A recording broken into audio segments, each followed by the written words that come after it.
Republic Bharat live, सही खबर आप तक। जंगल में अत्यधिक संक्रमण के कारण तेंदुए की इलाज के दौरान हुई मौत। मध्य प्रदेश के बड़वा वन विभाग के रेस्ट हाउस के परिसर में शनिवार को सुबह एक करीब 1.5 से 2 साल के नर तेंदुए के अत्यधिक संक्रमण के कारण इलाज के दौरान मौत हो गई, जिसका डीएफओ अनुराग तिवारी, एसडीओ विजय गुप्ता, रेंजर डीएस राठौर सहित स्टाफ की मौजूदगी में फर्क। शुक्रवार को वन विभाग की बीट बदलीपुरा कड़ियाकुंड के पास करीब 1.5 से 2 साल के तेंदुए का बच्चा बीमार अवस्था में पड़ा हुआ होकर ज़्यादा हरकत नहीं करता देख की सूचना मिलने पर 2 वेटनरी डॉक्टर सहित स्टाफ द्वारा मौके पर पहुंचकर परीक्षण करने के पश्चात उसे तत्काल रेस्ट हाउस लाया गया, जहां इसका इलाज प्रारंभ किया गया।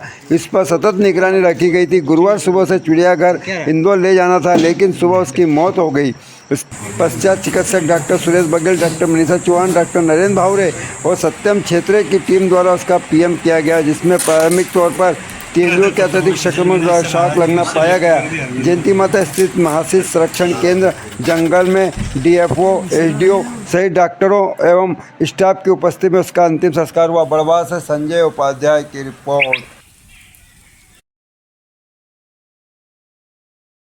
कल दिनांक 26/4/2024 को बीट बादलीपुरा कड़ियाकुंड के पास ऐसी सूचना प्राप्त हुई कि एक तेंदुए का बच्चा बीमारी अवस्था में जंगल में बैठा हुआ है और कोई ज़्यादा हरकत नहीं कर रहा है। सूचना मिलने पर स्टाफ मौके पर पहुंचा और जो वेटरनरी डॉक्टर हैं वो भी साथ गए।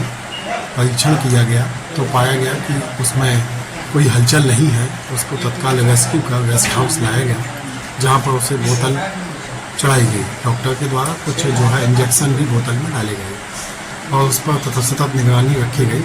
इसी बीच चिड़ियाघर इंदौर से भी संपर्क स्थापित किया गया, वाला मंडल रेस्क्यू टीम से भी संपर्क स्थापित किया गया। उसे आज 27 तारीख को रेस्क्यू कर चिड़ियाघर ले जाना था। सुबह 7 बजे के आसपास उसकी मौत हो गई। तत्पश्चात डॉक्टरों के दल को बुलाया गया। 3 डॉक्टरों की टीम द्वारा पोस्टमार्टम किया गया और उसमें शॉक लगने के कारण उसकी मौत होना बताया गया है। और आगामी जो पोस्टमार्टम की रिपोर्ट है, उसकी रिपोर्ट और उसके जो अंग भेजे गए हैं उसके पश्चात उसकी मौत के कारण का पता लगेगा। तेंदुए की उम्र 1.5 साल और 2 साल के बीच की है और यह जो है नेचुरल और किसी संक्रमण के कारण उसकी मौत हुई है, क्योंकि शरीर पर कोई घाव के निशान नहीं थे और ना ही कोई अंग उसका काटा गया। तेंदुए का अंतिम संस्कार वन मंडलाधिकारी की उपस्थिति में और डॉक्टरों की उपस्थिति में और लोकल जो है स्टाफ की उपस्थिति में जो है महाशिष संरक्षण केंद्र जंगल में किया गया। 26 तारीख को हमें फॉरेस्ट डिपार्टमेंट की तरफ से सूचना मिली थी कि तेंदुआ मिला है, उसको रेस्क्यू किया गया। उसके बाद हमने प्राइमरी इसका ट्रीटमेंट किया, ड्रिप वगैरह चढ़ाई और रात भर वो नॉर्मल कंडीशन में रहा। फिर डिहाइड्रेशन के कारण उसकी डेथ हो गई। जैसे हमको लगा है कि थोड़ा डाइजेस्टिव ट्रैक्ट इन्फेक्शन आ रहा है, एक्यूट डिहाइड्रेशन हुआ है और वीकनेस के कारण उस एनिमल शॉक में आया और डेथ।